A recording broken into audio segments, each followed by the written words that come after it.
One Saturday afternoon, Sarah and her family decided to take a trip to the Kentucky horse park. When the family got to the horse park, Sarah and her brother's eyes lit up with excitement as soon as they saw the big barn.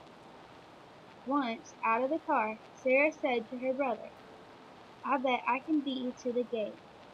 As soon as she said that, she took off running, leaving her brother behind.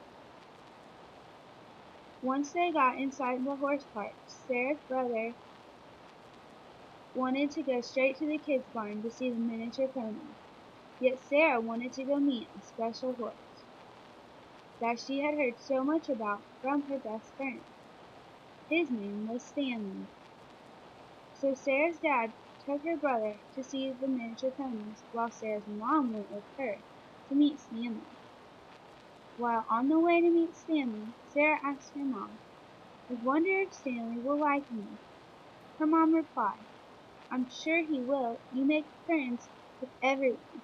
As soon as they were walking up to the barn where Stanley lived, Sarah looked ahead and saw a giant horse in the field. Sarah's mom sat on a bench nearby while Sarah went up to Stanley to pet him. As soon as Sarah got up to the fence, she said, "Hi, Stanley. My name is Sarah. I have heard so much about you." Stanley replied, "My name is Stanley. It is so nice to meet you."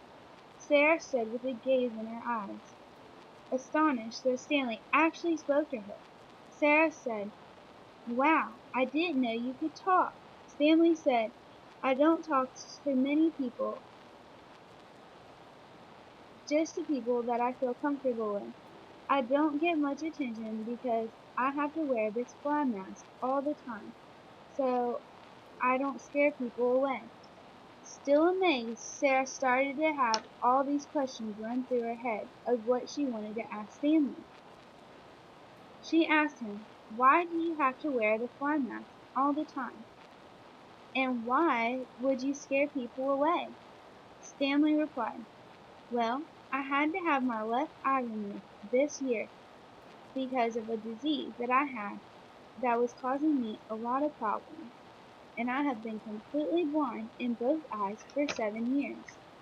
Sarah's heart dropped when she heard what Stanley said. He only has one eye and was blind. She then asked, "How do you survive being blind?" Stanley said, "Well, Sarah, I have learned my daily living from just everyday routine, such as where my water bowl is and where my feed is. I have to give my wonderful trainers here at the horse cart credit for helping me survive because if it wasn't for them, I wouldn't have made it. I have learned to trust them to keep me out of harm's way because they have my best interest in mind." Sarah said, "That is so amazing, Stanley, because not a lot of people could make it through life being completely blind and only having one eye.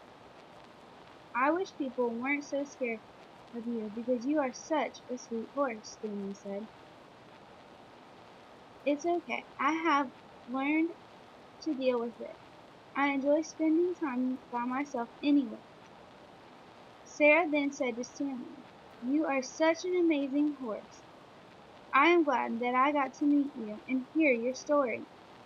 I will always keep you in my heart, and I will have a different outlook on life from now on." "Thank you so much, Stanley," Stanley said to Sarah. "Sarah, I'm glad that you allowed me to tell my story. Come here, let me give you a hug." Sarah got closer to Stanley and wrapped her arms around his neck, and Stanley gave her a hug. She then said, "Take care, Stanley," then walked back towards her mom as Stanley galloped away into the field.